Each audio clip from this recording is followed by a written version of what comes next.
So hello everyone, welcome back to another video. In this video we are going to be working on facial recognition model using deep learning because we are planning to reach a greater range of accuracy. Considering that factor, we'll be working on deep learning. There are multiple ways through which you can achieve facial recognition, but we'll just focus on deep learning in this video. So with no further delay, let's just try get into a Jupyter notebook.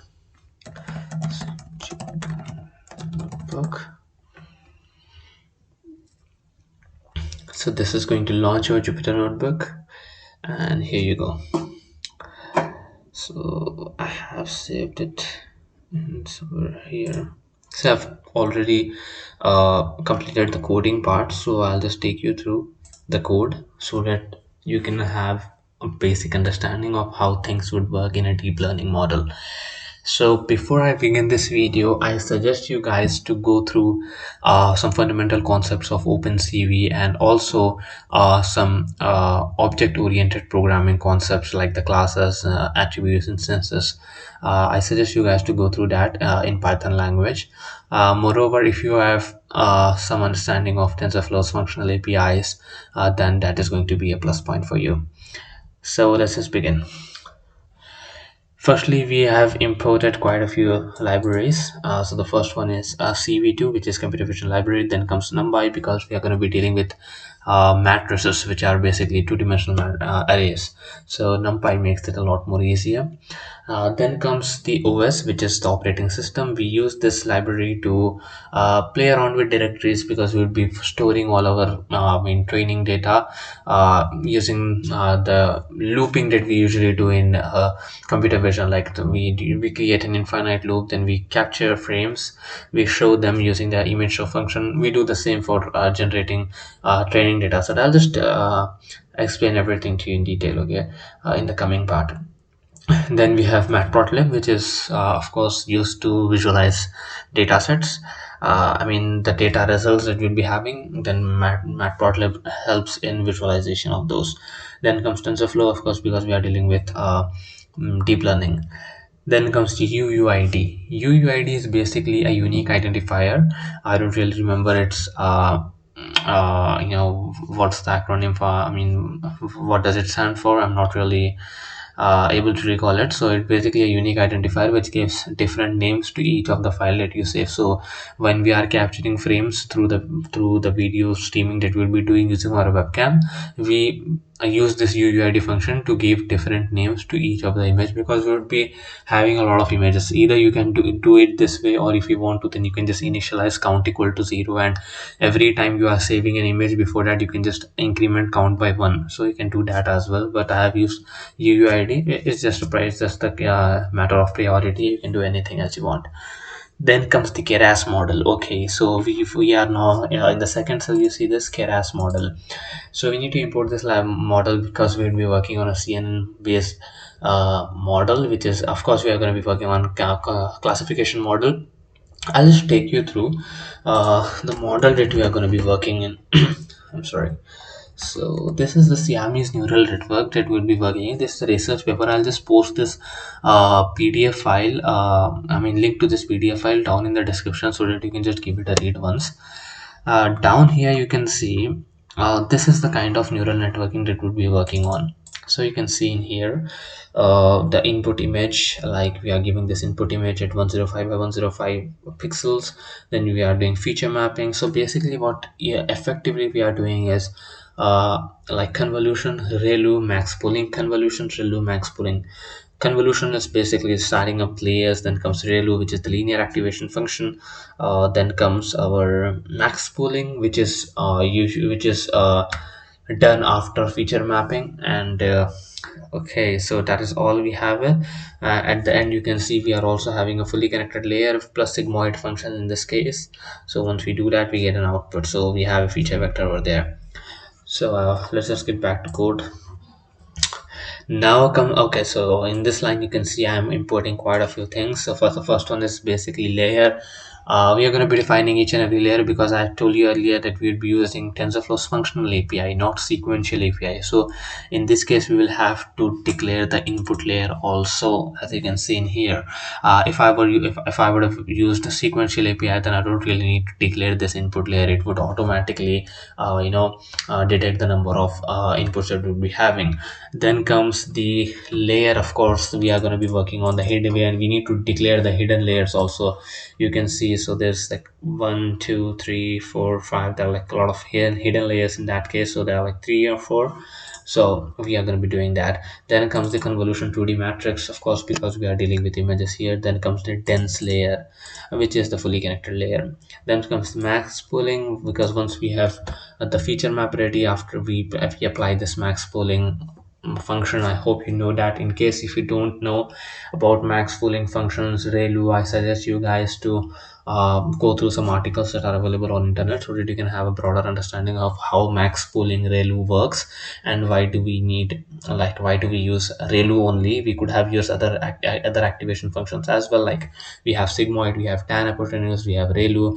Why do we use only relu? Because it's most probably it is used most in more, like in 99% of the cases we use relu only. So if you are like really confused which activation function to use, go with relu. It will definitely work, because that is what the deep learning engineers follow.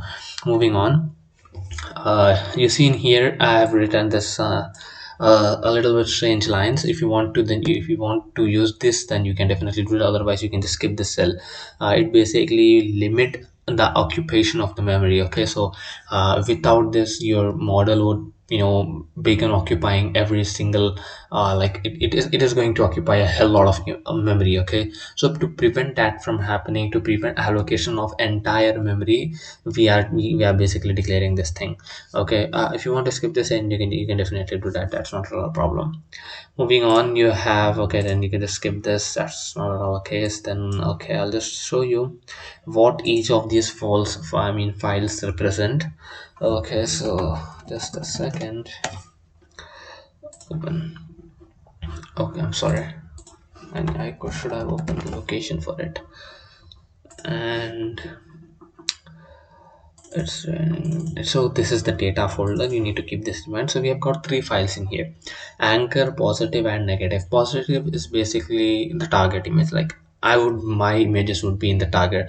In positive one, you can just add your own images in here. You can see, and these are all my images. You can see there are like 462 items in the left downside. Just above the start button, you can see 462 items in here. Let me just show you the size of the image. So the size is 250 by 250 pixel, because the negatives that we have are also on the same size. So we have like 13,233 items. Let me show you the details. So we have it of the same size, 250 by 250 pixel. In anchor images, basically the frames that you'll be getting from our live feed. So when we are testing it in real time, or you are feeding in an image, so the image that the model would be getting would be in the anchor folder. So going back to our code, so for the data set that I've told you, like this one, the negative data set, you can just download it from lfw data set. This is the wild data set. You can see a labeled faces in the wild this data set. You can just download it. There are a lot of code files available for lfw. So this is a very popular data set when you are working on facial recognition, so you can use the same. And moreover, if you want to skip this step, then you can do that. It's just an extraction, because once you download that file, that would be in a zip file. So if you want to, you need to extract all those files, all those images. So in that case, you need to use that. If you want to skip it, then you can definitely do that. You can just manually unzip it. Now we are now in this case, you can see for directory and os.lsd. Okay, so just skip this part. You'll be easily getting it, because we are just iterating over the lfw directory that we have. So in every, so this file represents image. So there are like 13,233 items, right? So we are iterating over all those images. So it is basically like first image, second image, third image. So the file represents every single image. So what we are effectively doing here is, there is an existing path, okay, for lfw. Once we have downloaded it, we have an existing path for lfw. Now we are moving all these images into negative file. If you want to skip this step, then definitely you can do that. You can just manually unzip the file and copy all those images or extract them directly in the negative folder. Okay, so you can definitely do that. So if you want to skip it, then definitely you can. There's not at all a problem. Now this is what we do for our training data set generation. So you can see we have downsizing. I mean, we are resizing the image to 250 by 250 because the negatives I have shown you that we have downloaded from the LFW dataset. Each of those image has a size of 250 by 250. So to map it, to make them of the same size, I have downsized the image to 250 by 250. So now you can see the webcam here. We can just show you. I'm not going to execute this command because I've already created the training data. So it's just it's just a time waste if I just run it all over again and press Q and terminate the program. So you can see every time I press A, it is going to you can now see here I'm using the UUID function. Let me just show you. Once I press key A, what happens is it is going to create image name is basically a variable. Let me just take you to the right side. So os.path.join. So basically we are now in the data folder, right? So we have anchor, positive and negative, three files in front of us. Now we would be calling A because once we have pressed A, it is going to execute this anchor command. So into the anchor file, we are going to save this image as this bracket.jpg. I hope you know about string formatting. If you don't know, I suggest you guys to go through the basics of Python. It is going to make your understanding a lot more easier. So you can see in here, you can just use UUID functions to declare different names to each of the images that we are going to be saving. So we do the same for positives. You can see once I press positive, I get this. So okay, so this is Q to terminate our code, to break the loop. Now here you have like the data collection. Like let me show you. Moving to the side. In positive, you see I have 462 items, but in negative I have like a hell lot more items, so that's 30,233. So I think I do have the same in anchor. So what we usually do is we need to have almost the same size for positives and negatives, so that basically makes our task a little more balanced on the output layer. So that's why we are like simply taking 300 images from each of these files. So moving on, you can use this Numpy Iterator to just iterate over a file and print every single. Let me just show you why I'm doing this. Okay, so if I just say print dr, okay, so I have to execute each one of these one after another, and let's just do that. I don't really need to do these, and I think I can run it now because it is still running. You can see the star sign, asterisk sign. This means this cell is still being executed, so it might take some time. Okay, so it has executed. So now run it again. Now you see this is not at all really, look, we are not able to understand it, basically giving us some tensor details, so we don't really want that, right? So in that case we can just do one thing. We can just dot next function from numpy, and now we can see the image that we are basically uh, looping over. Moving on, we have this pre-processing function. In this, what we are effectively doing is file underscore path. Let's just skip for it. I'll just give you a very easy understanding of this. Okay, so firstly we have a byte. What we are saving in byte, I'll just take you through documentation so that you can, if you come across any doubt after you complete after we have like watched this video and you still come across some doubts, and in that case you can just go through the documentation. So that is tf.io.read file. Okay, so you just do one thing, io.read file. You can just go through that and run on your own. This basically helps in reading the content of file. Okay, so in this case I have an image. So if I am using an image as a matrix, then I would be having a two-dimensional matrix representing each of the pixel of the image. I hope you get it now. Now what I'm going to do is I'm going to decode this. Okay, so basically we have saved it in JPG format, and now we are going to decode it, like the image that we are, like the bytes that we are in bytes. Basically we are having two-dimensional matrix representing every single pixel of the image. Now what we are going to do is tf dot decode underscore jpeg. So I'm taking you through the TensorFlow's official documentation, so that in future if you come across any of these, and then you can just give these a read. So, and it basically what it does is it decodes. If I am having a JPEG image, but for a computer it is not an image, it's basically a two-dimensional matrix. This is how we read. Okay, so what we do is we decode a JPEG image in this case into an unsigned integer of 8 bytes tensor. Tensor is basically the matrix. I'll just give you through one. I'll just give you example. So if you can effectively use Google every time you get confused, because I don't really have a proper definition to explain everything in detail. So you can just use tensor in this case. So go through. Okay, so I think this from this TensorFlow, yeah. So tensors are multi-dimensional arrays. So why multi-dimensional? Because we are dealing with images here, which is a two-dimensional matrix, because it has rows and columns, both of them. I hope you get it now. So it's basically an array. Now what we are gonna be doing is we are decoding the JPEG image that we have into a dimensional matrix. Like we are decoding it, so we are going to be getting a matrix.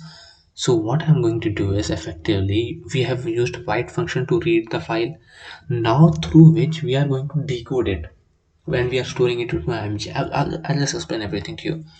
We have now reduced the size to 100 by 100. Why did we do that? Because this takes an input of 105 by 105. You can just see the cursor in here, 10 by 5, 105. I could have given 105 by 105 pixel, but that would somehow create an overfitting to the end result. So to prevent that from happening, I am giving 100 by 100. So 100 by 100 is all okay. Okay, if you want to go for 105 by 105, you can definitely do that. There is no issues at all. So I've used 100 by 100. Here you can see I've added a comment that this is siamese neural network. That is why I'm using 100 by 100 now. So there are like a lot of pixels. I'll just do one thing just to give you a better understanding. Okay, so tutorials point whiteboard. So this whiteboard would might help you. I'll just try my best explaining you using this whiteboard. So uh, okay, so let me just show you guys. Okay, so I'm sorry for this drawing, but this is how an image looks like. Okay, so each of these would be having some kind of pixel value. Like each of these boxes would be having some pixel value. Like it might be having x1, it might be having x2, it might be having x3. So each one of them would be having some value. Okay, now what we effectively doing here is we are reducing the size. So we are basically keeping the pixel value from 0 all the way to 1. That is what we are going to do. Let me just show you the color code. Like the color code that would be having in each pixel would range from 0 comma 255.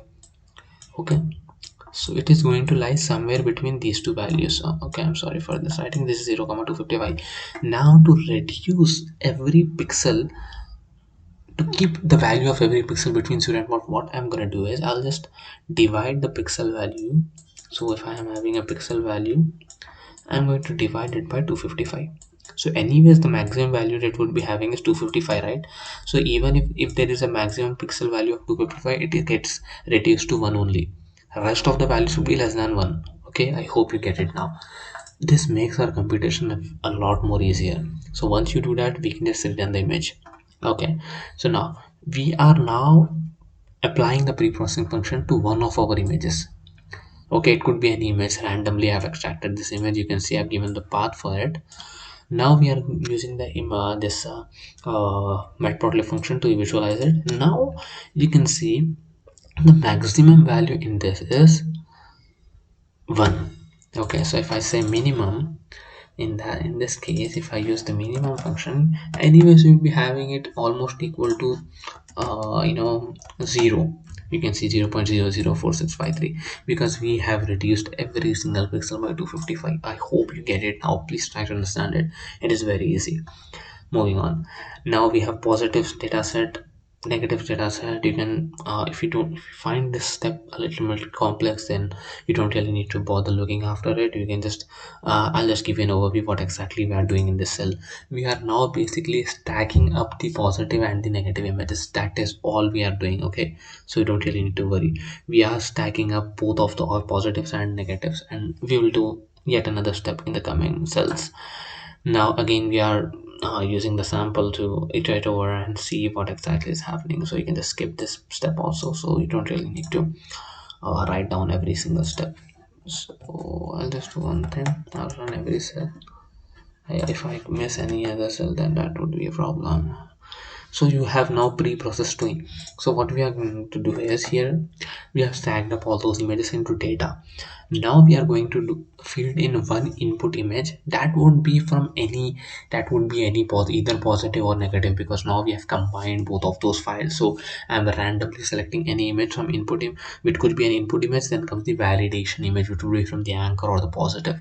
So I'm going to basically see if I am the actual person or not. So let's just say I'm having an image of Tony Stark, then I am having an image of myself. So validation image, I would be having my image there. Okay, so I'm going to be having my image in the validation image, the variable. Then input image would be anyone. Let's just say if it is Tony Stark, then it's going to compare both of them. Then comes the labeling. Labeling is really important because that is what basically represents whether if it's a match or not.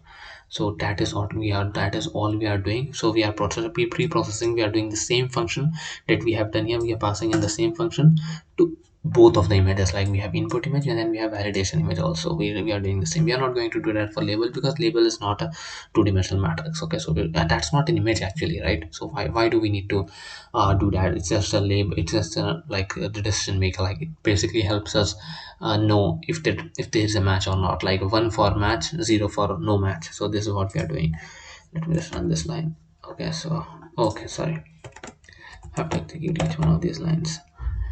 Okay, so this is just visual. I'm sorry, this is just a visualization for the pre-processed twin. Now we are using pointers in here, so I'll just show you use of pointers in Python. Okay, pointer. Okay, so let me just give you an example. Effectively, sorry, I'm really sorry. In Python C, actually, we are going to be using uh but I've just shown you why do we use a pointer, because you might think that it means the same as the way we have pointers in C language, but it is not, definitely not the case in here. So moving on, we are now pre-processed twin. We are pre-processing the same function. Now data.cache. Why do we do that? So basically, what is cache?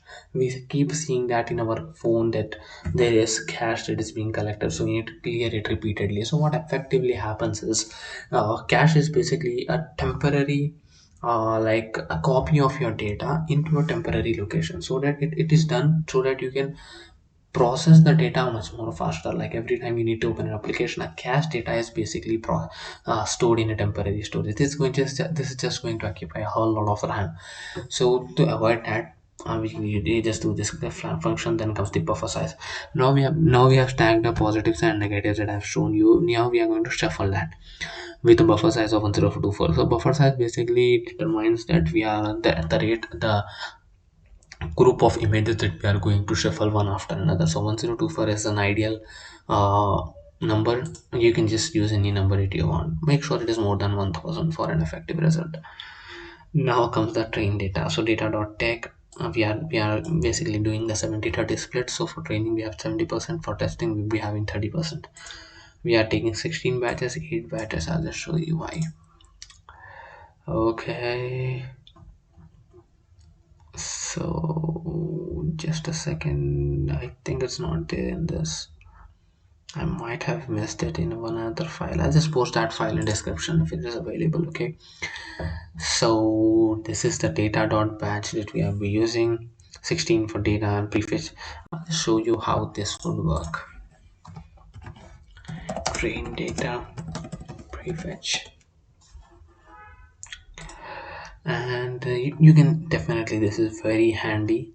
So anytime if you get any kind of confusion using deep learning models, and you can definitely refer TensorFlow's documentation. This is very handy if you want to learn about the data set iteration that I'm doing in here.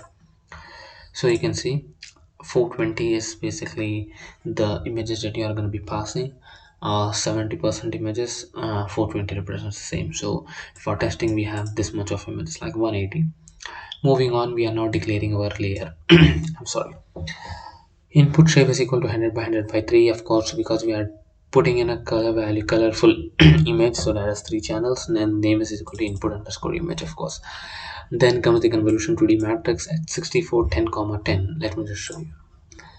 You can see 64 at 10, 10. Then activation is ReLU. Then we need to represent the previous layer in parentheses, because this is what we do in functional API. So let me just add this TensorFlow. So in case if anyone missed this, TensorFlow functional API. So oh my goodness, my battery is about to die. I think that's 90%. So I'll just go through. We'll just move with at a higher rate. So let's just say, yes, this is where we declare our layers. I hope that's okay. Now we create an embedding layer where we connect all of these. Okay, we have simply declared all these layers. Now we need to connect it, embed it, and join it. So these are different words that I've used just to have an understanding of how things should work. Once you do that, you can just create a summary, and once you create a summary, you have a very similar layer, like the way we have in siamese neural network. So at the end, you can see at the dense layer we are getting a 4096 input, which is exactly the same feature vector as 4096. So that's all right. Moving on, this is a class that we are declaring, so that we can perform mathematical absolute functions for input underscore minus validation. And this is basically used to deal with the loss functions. Okay, so then comes the siamese main model. This is yet another thing that is very easy to go through. You can just go through that. You must have seen a few videos of mine wherein I have shown you how computer vision models work. In that, if you go through that, then it is very easy to understand.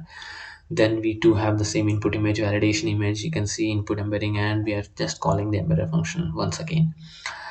We are doing the same in here, and we are now creating a summary of the siamese model. Moving on, we have a binary cross entropy function, which is basically either this or that. In a nutshell, that's all it is. So it is going to give you an input like either it is 0 or it is 1. So binary works pretty well for one shot predictions. So there's one shot classification, right? So either it is me or I am not in facial recognition model.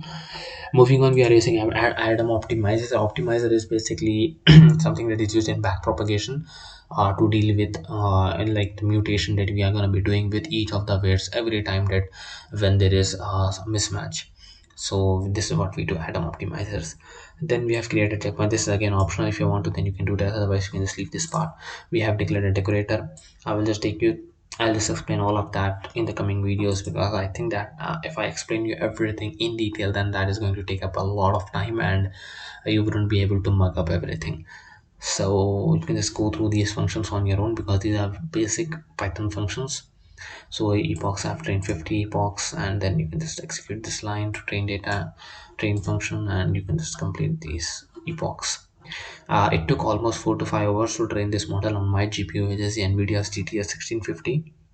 I think it is going to occupy somewhere around the same time for your model as well. If in case you are using an RTX or a powerful GPU, then that would that can train this model in an hour or two, I think. So precision recall, I'll take you through that. Y hat is basically the predicted value. Moving on, for prediction y hat, you can see that the prediction is greater than 0.5. In that case, we are going to append it to 1, else we are going to be appending it to 0. So this is what we're going to be doing. So the recall function, I hope you can just do that. You can just go through the how the error is calculated from each of the predicted results. I can just do that. So effectively, if I tell you summation of sigma 1 by 2, sigma actual minus sigma predicted, so y minus y hat whole square divided by 2 summation. This is what the error function works. Moving on, this is done to visualize results. Moving on, then now we are that you have trained our model, you need to save this trained model, which is model1.h5. Then you have this custom objects. So the loss function binary cross entropy, you can just initialize the binary cross entropy so that it would help in backpropagation. Moving on, model.predict test input test val. This helps in checking if the how our model is working. Moving on, so these are the final two steps. Frontal face, because the Haar cascade helps in detecting face. It works pretty well, so it is quite dependent enough, because you use that function, and we have called quite a various amount of functions in that. Moving on, then we have this cap cv.video capture with 0 for because I'm using the only camera that I'm having on my laptop. Then comes you need to resize the image to 250 by 250, of course. Then you have webcam. Then every time I press PV, this result comma verified verify model is going to be called. 0.7 is 0.5 is the argument. Basically, this is the detection threshold and the verification threshold. So if the the detection has to be at least 70% sure, and when it comes to this thing, the verification threshold has to be at least 50%. So once you do that, you can print results, and that is all it is. So I'm going to be showing you the output of this model very soon. If and I'll be posting this Jupyter notebook down in the description. If you want to use it, then you can definitely do that, but make sure you go through the documentation first, and some loss functions, optimizers, basic concepts of neural network would really help you develop great understanding of things. Now that you have this TensorFlow also, it is always handy to refer documentation, because it really helps in having your dots clarified. So that is it for today's video. Thank you so much for watching this video. If you enjoyed it, do let me know in the comment section, and please let me know if I should make tutorials on deep learning, machine learning, using computer vision, or anything similar, any kind of application in computer vision. And if you have any exciting projects in mind, do share it with me. I'll either help you out doing it, or I'm going to be posting some tutorials based on that. So thank you.